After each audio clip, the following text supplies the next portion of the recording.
आइए बच्चों, अब हम पाठ शुरू करते हैं। यह है कहानी। जैसा कि आपको बताया था कि घर में माता पिता को चाहिए कि वो बच्चों में छोटे मोटे काम करने की आदत डालें, और जब बच्चों को शुरू से ही काम सिखाया जाता है तो सारा काम जो है माता पिता या घर के बड़ों की देख रेख में ही करवाना चाहिए। तो यही हम इस कहानी में पढ़ेंगे कि इस कहानी में जो है पूरी जॉइंट फैमिली है। एक मुस्लिम परिवार की ये कहानी है जिसमें बहुत सारे बच्चे हैं, जिसमें दादी, नानी, मौसी, बुआ सब एक साथ रहते हैं। फिर उन सब के बच्चे, तो आप सोचिए कितने सारे बच्चे होंगे, और उनमें से भी एक भी बच्चा काम करने लायक नहीं है। तो उन्हीं बच्चों को काम सिखाने के लिए, उन्हीं बच्चों से काम करवाने के लिए यहाँ पर प्रोत्साहित किया गया। बच्चों से काम तो करवाया जाता है, लेकिन वो काम जो है बड़ों की देख रेख में नहीं होता है। तो बच्चों को काम करने के प्रति उनको लोभ लालच दिया जाता है कि तुम अगर काम करोगे तो तुम्हें महीने की पगार दी जाएगी, सैलरी दी जाएगी। और बच्चे इस लालच में, किस लालच में, तनख्वाह पाने के लालच में बच्चे काम तो करते हैं, लेकिन वही काम वो बिगाड़ देते हैं, क्योंकि उनको काम करने का तरीका प्रॉपर पता नहीं होता है कि हमें किस तरह से काम करना चाहिए। और बड़े भी जो हैं वो बच्चों को सिखाते नहीं है कि उन्हें किस तरह से काम करना चाहिए। तो आइए हम शुरू करते हैं कहानी। बड़ी देर से वाद विवाद के बाद यह तय हुआ कि सचमुच नौकरों को निकाल दिया जाए, कि घर में जो नौकर हैं उनको निकाल दिया जाए। आखिर ये मोटे मोटे बच्चे किस काम के हैं? हिलकर पानी भी नहीं पीते। इन्हें अपना काम खुद करने की आदत होनी चाहिए। काम चोर कहीं के। काम चोर मीन्स काम से जी चुराने वाले, काम से जी चुराने वाले अर्थ हुआ इसका। तो घर के जो बड़े थे उन्होंने आपस में बहस करने के बाद ये निर्णय लिया कि घर में जो मोटे मोटे बच्चे हैं ये किस काम के हैं, तो हमें अब जो घर के छोटे मोटे काम हैं वो इन्हीं बच्चों से करवाने चाहिए। तो इनसे काम करवाने के लिए हमें सबसे पहले नौकरों को निकालना होगा। तो हमें नौकरों को निकाल देना चाहिए, और घर के जो काम हैं वो छोटे मोटे जो काम है वो बच्चों को दे देने चाहिए, जिससे कि इनमें भी अपना काम खुद करने की आदत पड़े। तुम लोग कुछ काम नहीं करते, इतने सारे हो और सारा दिन उधम मचाने के सिवाय कुछ नहीं करते। अब उनके घर में बड़ों ने कहा कि तुम लोग कुछ भी काम नहीं करते हो, तुम इतने सारे बच्चे हो और सारा दिन उधम मीन्स मस्ती, तो तुम सारा दिन जो है मस्ती करने में निकाल देते हो, और इसके अलावा तुम्हें कुछ आता भी नहीं है। और सचमुच हमें ख्याल आया कि हम आखिर काम क्यों नहीं करते। हिलकर पानी पीने में अपना क्या खर्च होता है, इसलिए तुरंत हिलाकर पानी पीना शुरू किया। तो अब बच्चों को भी वास्तव में विचार आया, उनके मन में भी, कि हम वास्तव में कोई भी काम नहीं करते, आखिर हम हैं किस काम के, हम एक हिल कर भी पानी नहीं पी सकते हैं। अब बच्चों, हिलकर पानी पीने से क्या मतलब है कि एक तो आप जहाँ पर बैठे हुए हो या खड़े हो वहीं से आप आवाज़ लगा रहे हो मम्मी या दीदी को कि मुझे पानी पिला दो, और एक दूसरा जो आपने वहाँ जाकर पानी पिया वो आपका हिलकर पानी पीना हुआ। लेकिन यहाँ बच्चों ने पानी पीने का मतलब किससे लिया कि इस तरह से हिल कर पानी पीना, कि हमें हिल कर पानी पीना है। तो बच्चों ने अब इसीलिए तुरंत बच्चों ने हिल कर पानी पीना शुरू किया, और इस तरह से करने में वो एक दूसरे को तो नेचुरल धक्का मुक्की हो ही जाती है। तो अब बच्चे आगे क्या करते हैं, अब हिलने में धक्के भी लग जाते हैं, और हम किसी के दबेल तो थे नहीं कि कोई धक्का दे तो सह जाएं। लीजिए, पानी के मटकों के पास ही घमासान युद्ध शुरू हो गया। सुराहियाँ उधर लुढ़की, मटके इधर गए, कपड़े भीगे सो अलग। अब हिलने के चक्कर में आपस में उन बच्चों में धक्का मुक्की हो गई, और अब एक के लगी तो वो कहेगा कि मैं तुम्हारा दबेल तो हूँ नहीं, मतलब दब्बू, तुमसे किसी बात से मैं दबता तो हूँ नहीं, जो कि तुमने मुझे ऐसे किया तो मैं सहन कर लूँगा। तो आपस में इस तरह से एक दूसरे को धक्का मुक्की देने के चक्कर में उनमें आपस में लड़ाइयाँ हो गई, क्योंकि सहना तो किसी की आदत में था नहीं। तो उनमें आपस में लड़ाइयाँ हो गई। तो पानी के मटकों के पास ही उनका घमासान, भयानक घोर जो होता है वो युद्ध शुरू हो गया। आपस में वो बच्चे लड़ने लग गए। अब उधर पानी की सुराहियाँ उधर लुढ़की तो मटके इधर, और उन बच्चों के कपड़े भीगे सो अलग, क्योंकि जहाँ पानी रखा होता वहीं उन्होंने झगड़े शुरू कर दिए। तो नेचुरल है पानी के मटके इधर उधर हो जाएंगे। ये भला काम करेंगे। अम्मा ने निश्चय किया। अम्मा ने फिर निश्चय किया कि ये भला क्या काम करेंगे, रहने दो, इनसे कोई काम नहीं होगा, क्योंकि अम्मा उनकी इतनी सी हरकत से ही परेशान हो गई थी। करेंगे, कैसे नहीं, देखो जी, जो काम नहीं करेगा उसे रात का खाना हरगिज नहीं मिलेगा, समझे। फिर अब्बू ने क्या कहा कि क्यों काम नहीं करेंगे, कैसे काम नहीं करेंगे? अगर अब जो काम नहीं करेगा उसको रात का खाना हर हालत में नहीं दिया जाएगा। हरगिज मीन्स हर हालत में उसको रात का खाना नहीं दिया जाएगा। अभी आप लोगों को भी पेरेंट्स धमकी देते हैं ना कि अगर तुम ये नहीं करोगे तो मैं तुम्हारे लिए वो नहीं करूँगा। जिस चीज़ की तुम चाहत रखते हो उसके लिए आपके पेरेंट्स मना कर देते हैं कि अगर तुम ये काम नहीं करोगे तो हम लोग तुम्हारे लिए वो नहीं लाएंगे या ऐसा नहीं करेंगे। तो आप लोग चाहे करना चाहें चाहे ना करना चाहें, लेकिन कुछ पाने की चाहत में आप वो काम करते हैं। तो बच्चों को भी अब खाना तो चाहिए था। ये लीजिए, बिल्कुल शाही फरमान जारी हो रहे हैं। हम काम करने को तैयार हैं, काम बताया जाए। हमने दुआई दी। अब बच्चों ने कहा लो, ये तो शाही फरमान जारी हो गया कि जो काम नहीं करेगा उसको रात का खाना नहीं मिलेगा।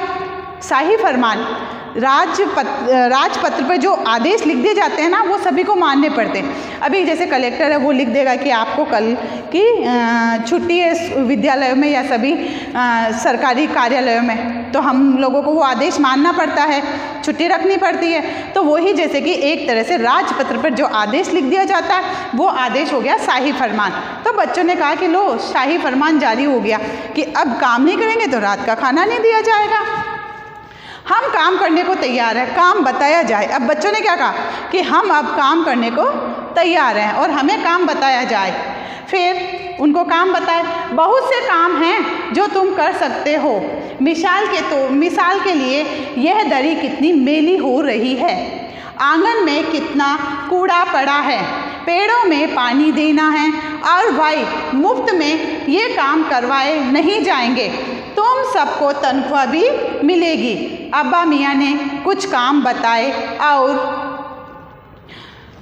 उनके अब्बा ने उनको काम बताए कि जब बच्चों ने कहा कि ठीक है हम काम करने को तैयार हैं, आप हमें काम बताइए, तो अब्बा मियाँ ने कहा उदाहरण के तौर पर उनको काम बताए। मिसाल में उदाहरण के तौर पर उनको काम बताए कि जैसे ये फर्श पर दरी पड़ी हुई है, मेड जो होती है ना, तो फर्श पे ये दरी पड़ी हुई कितनी गंदी हो रही है, इसको साफ करो।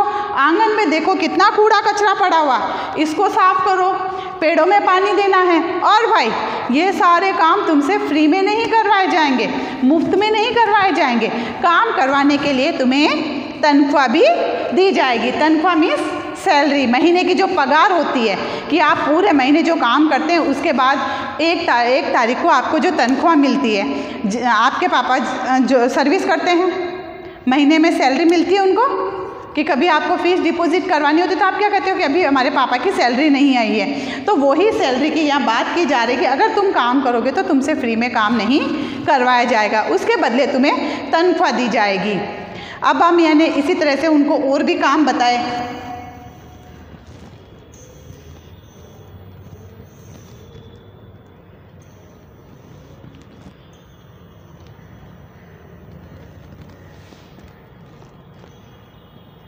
और बच्चों को हवाला भी दिया। माली को तनख्वाह मिलती है अगर सब बच्चे मिलकर पानी डालें तो।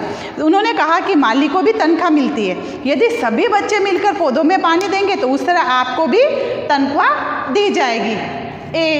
हे खुदा के लिए नहीं, अम्मा ने क्या कहा कि खुदा के लिए तुम ऐसा मत करो, ये बच्चे मेरे काम करने की बजाय मेरा काम और बढ़ा देंगे। क्योंकि अम्मा बच्चों की आदत जानती थी, बच्चों में शुरू से काम की आदत डाली नहीं है, तो उसको पता था कि ये बच्चे ये काम नहीं कर पाएंगे। लेकिन अब्बू जो थे वो मान नहीं रहे थे। घर में बाढ़ आ जाएगी, अम्मा ने याचना की। फिर तनख्वाह के सपने देखते हुए हम लोग काम पर तुल गए, तुल में डट गए उस काम के लिए। अम्मा ने फिर हाथ जोड़कर अब्बू से प्रार्थना की कि घर में बाढ़ सी आ जाएगी, मतलब हर तरफ बिखेरा फैल जाएगा, अब आप इनको काम करने के लिए मत बोलिए। लेकिन बच्चे जो थे वो तनख्वाह पाने के लालच में काम करने को तैयार थे। एकदम फर्शी दरी पर बहुत से बच्चे जुट गए और चारों ओर से कोने पकड़कर झटकना शुरू किया। 2-4 ने लकड़ियां लेकर धुआंधार पिटाई शुरू कर दी। अब बच्चों ने सबसे पहले क्या लिया? दरी को लिया। अब दरी के बच्चों जैसे सारे बच्चे एक साथ उस दरी पर टूट पड़े और उसके चारों कोनों को पकड़ के उसको जोर जोर से झटकने लगे। हम पकड़ते ना चारों कोनों को, 2 जने या 4 जने खड़े होकर फिर उसको जोर जोर से उन्होंने झटकना शुरू किया। और कुछ बच्चे जो है उठकर लकड़ियां लेकर आए और उस पर उसकी धुआंधार मतलब ताबड़तोड़ जो पिटाई होती है वो शुरू कर दी। उस पर लकड़ियां पटकना उन्होंने शुरू कर दिया। अब उन्होंने इस तरह जो सफाई की, तो अब आप खुद बताइए बच्चों कि क्या ये अब इधर की मिट्टी उड़कर और कहीं चली गई? वो पूरी तरह से दरी तो साफ नहीं हुई है, लेकिन दरी की जो मिट्टी थी वो भी चारों तरफ फैल गई। अब कहाँ फैली देखते हैं। ए, तुम पर खुदा की मार, सारा घर धूल से अट गया। अब देखो सारी मिट्टी जी थी, जो सारी मिट्टी वो उड़ उड़ कर जो है कमरे थे उसमें चली गई। खांसते खांसते सब बेदम हो गए और सबके मुंह में वो मिट्टी गई, जिस वजह से सभी खांसते खांसते परेशान हो गए। सारी धूल जो दरी पर थी, जो फर्श पर थी, सबके सिरों पर जम गई, नाकों और आँखों में घुस गई। बुरा हाल हो गया सबका। हम लोगों को तुरंत आंगन में निकाला गया। वहाँ हम लोगों ने फ़ौरन झाड़ू देने का फैसला किया। अब उन्होंने जो इस तरह से जो दरी झाड़ी या उस पर लकड़ियाँ जो मारी थी, तो वो मिट्टी उड़कर कहीं बालों पे, वहाँ जो आंगन में जितने लोग बैठे हुए थे उनके बालों में जम गई, किसी के मुंह में चली गई, आँखों नाकों में चली गई और सब उस मिट्टी को लेकर परेशान हो गए। फिर उन्होंने बच्चों को डांट डपट कर आंगन में भेज दिया। अब देखते हैं आंगन में बच्चों ने क्या किया। झाड़ू। अब उन्होंने क्या किया था? झाड़ू लगाने का फैसला किया। झाड़ू क्योंकि एक थी और तनख्वाह लेने के उम्मीदवार बहुत, इसलिए क्षण भर में झाड़ू के पुर्जे उड़ गए। जितनी सीखें जिसके हाथ पड़ी वह उन्हीं से उल्टे सीधे हाथ मारने लगा। जमीन कम और एक दूसरे की नंगी टांगें ज़्यादा झाड़ी गई। नतीजा यह है कि सीखें चली, आंखें फूटते फूटते बची। अम्मा ने सिर पीट लिया। भाई ये बुजुर्ग काम करने दे तो इंसान काम करे, जब ज़र्रा ज़र्रा सी बात पर टोकने लगे तो बस हो चुका काम। अब जब बच्चों ने झाड़ू लगाने का फैसला लिया तो सारे बच्चे एकदम से झाड़ू पर टूट पड़े। अब नेचुरल है कि एक साथ सारे बच्चे झाड़ू पे टूट पड़ेंगे या सभी जीना जप्ती करेंगे, तो वो झाड़ू जो था वो पूरा बिखर गया और सभी के हाथ में क्या, किसी के हाथ में इक्के दुक्की सिक्के आई, किसी के हाथ में 1 आई, 2 सिक्के आई। अब उसी से वो बच्चे काम करने लगे। अब वो जो झाड़ू की सीखें थी, पूरा झाड़ू बिखर चुका, बच्चों के हाथों में 1-1, 200 सीखें आई, उनको उठाई और साफ करने लगे। तो अब वो जो सीखें थी वो फर्शी पर तो कम और एक दूसरे की नंगी टांगों पर, नंगी मतलब उन्होंने लोअर पहन रखा होगा शॉर्ट वाला या कुछ शॉर्ट्स पहन रखे होंगे, तो वो उनकी टांगों पर चलने लगी। अब आपस में उन बच्चों में फिर वहाँ झगड़ा शुरू कि उन्हीं सीखों से वो फिर एक दूसरे पर चलाने लगे। नतीजा ये हुआ कि सीखें चली, आंखें फूटते फूटते बची। अब बच्चे उन्हीं झाड़ू की सीखों से भी आपस में लड़ने लग गए, तो उनकी आंखें भी फूटते फूटते बची। तब अम्मा ने इस काम पर भी अफसोस किया, सिर पीट लिया। अफसोस करना, उम्मीदवार का अर्थ होगा अपेक्षा रखने वाले की, मतलब तनख्वाह की अपेक्षा थी उनको। अब अम्मा ने अपना सिर पकड़ लिया और वहाँ पर बैठ गई, परेशान हो गई, क्योंकि बच्चों की हरकतें देखकर वो इतने से में परेशान हो गई। तो अभी तो बहुत सारा काम बच्चों के हाथ में था। तब बच्चों ने क्या कहा कि भाई ये बुजुर्ग काम करने दे। तब उन्होंने कहा ये बुजुर्ग हमें काम करने दे, तो ये तो हमें छोटी छोटी बातों पर ही टोकते रहते हैं। अगर ये हमें इस तरह से टोकने लगे तो बस काम हो गया, क्योंकि जब हम भी काम करते हैं हमें बीच बीच में कोई टोकता है तो हमें बहुत बुरा लगता है और हमसे वो काम भी सही तरीके से नहीं हो पाता। तो बच्चे भी यही कह रहे थे कि ये बुजुर्ग हमें काम करने दे तो काम हो ना, ये तो बात बात पे हमें टोकते रहते, तो ऐसे कोई काम होता है क्या।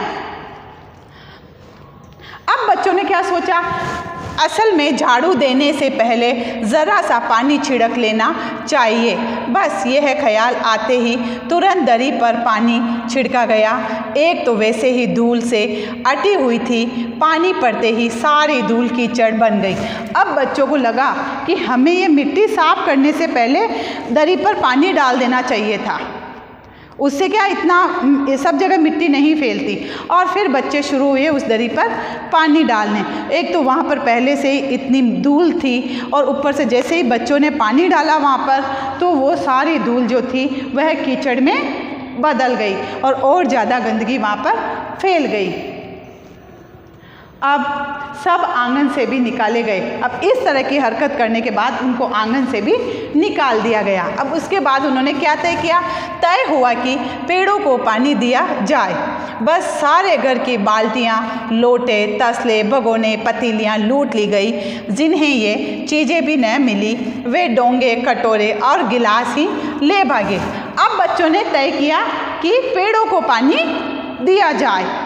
अब वो पेड़ों को पानी देने के लिए घर की तरफ दौड़े और अंदर बाल्टियाँ, लोटे, जो भी उनके हाथ लगा वो ले आए।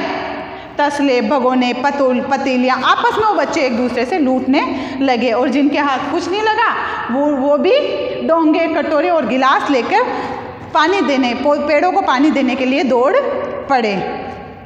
अब देखो अब क्या होता है, अब सब लोग नल पर टूट पड़े। मतलब अब सब लोग जो थे, नल एक था और सभी लोग वहाँ पर जाकर पहले में इस तरह से करने लगे। यहाँ भी वह घमासान मची थी कि क्या मजाल जो एक बूंद पानी भी किसी के बर्तन में आ सके। ठूसम ठास किसी बाल्टी पर पतीला और पतीले पर लोटा और भगोने और डोंगे। पहले तो धक्के चले, फिर कुहनियाँ और उसके बाद बर्तन से ही एक दूसरे पर हमला कर दिया गया।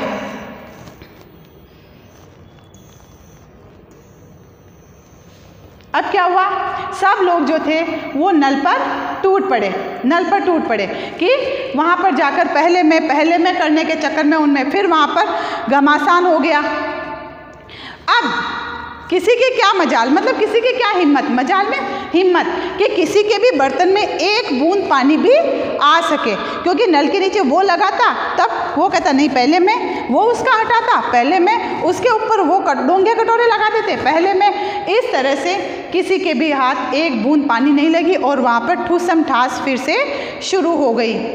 किसी बाल्टी पर पतीला और पतीले पर लोटा और भगोने और डोंगे। ये मतलब वही है, किसी ने बाल्टी लगाई, किसी ने उस पर पतीला लगा दिया, किसी ने उस पर डोंगा लगा दिया, किसी ने उस पर लोटा लगा दिया, तो पानी भी किसी के हाथ नहीं लगा। और पहले तो आपस में उनमें एक दूसरे में धक्का मुक्की हुई, फिर कुहनियाँ चली, फिर इस तरह से वो एक दूसरे को मारने लगे और उसके बाद तो बर्तन से ही उन्होंने एक दूसरे पर हमला कर दिया। मतलब बर्तन से ही वो एक दूसरे को मारने लगे। स्पष्ट है कि भारी बर्तन वाले तो हथियार उठाते रह गए। कटोरों और डोंगों वाली फौज ने गोमड़े डाल दिए सिरों पर। अब जिनके पास बाल्टियाँ या बड़े बड़े बर्तन थे, पतीलियाँ थी, तो उन्होंने तो उठाए नहीं उनको किसी को मारने के लिए, उनके तो वैसे के वैसे ही धरे रह गए। लेकिन जिसके हाथ में कटोरे, डोंगे, गिलासें थी, उन्होंने एक दूसरे को मारना शुरू किया। इन फौजों ने आपस में एक दूसरे को मारना शुरू किया और गोमड़े डाल दिए सिरों पर। और सिरों पर जो वो सूज जाता है ना, बड़ा सा हो जाता है फुंसी टाइप, तो मारने से मतलब उनके सिरों पर गोमड़े से हो गए थे। फौरन बड़े भाइयों, बहनों, मामों और दमदार मौसियों, फूफियों की कुमुक भेजी गई, जिन्होंने पतली पतली नीम की छड़ियों से वह सटा के लगाए कि फौज मैदान में हथियार फेंक कर पीठ दिखा गई। उसके बाद जब इनकी लड़ाइयाँ बढ़ गई, आपस में एक दूसरे के मारा मारी शुरू हो गई, गोमड़े हो गए, तब बड़े भाइयों और बहनों ने जाकर वहाँ पर जो उनकी दमदार बुआ, मामू और मौसियाँ, फूफियाँ जो भी थी, उनकी सेना भेजी गई। मतलब उन लोगों को वहाँ पर उन बच्चों को छुड़ाने के लिए उनकी सेना को भेजा गया। कुमुक में सेना, उनकी सेना को भेजा गया, जिन्होंने पतली पतली नीम की जो लकड़ी आती है ना, पतली सी गीली सी लकड़ी, वो उठाकर लेकर आई और बच्चों के सटाक सट मारने लगे। और ये सब देखकर बच्चे वहाँ से अपने हथियार, मतलब उनके हाथों में जो बर्तन थे, उन सबको फेंक कर वो पीठ दिखाकर भाग गए। मतलब हार मानकर वो वहाँ से भी चले गए, क्योंकि वहाँ रुकते तो उनकी और ज़्यादा पिटाई होती, वो भी किससे? नीम की पतली पतली लकड़ियों से, जो गीली थी और उनकी लग थी बहुत तेज़ है। तो वो वहाँ से भी पीठ दिखाकर भाग गए।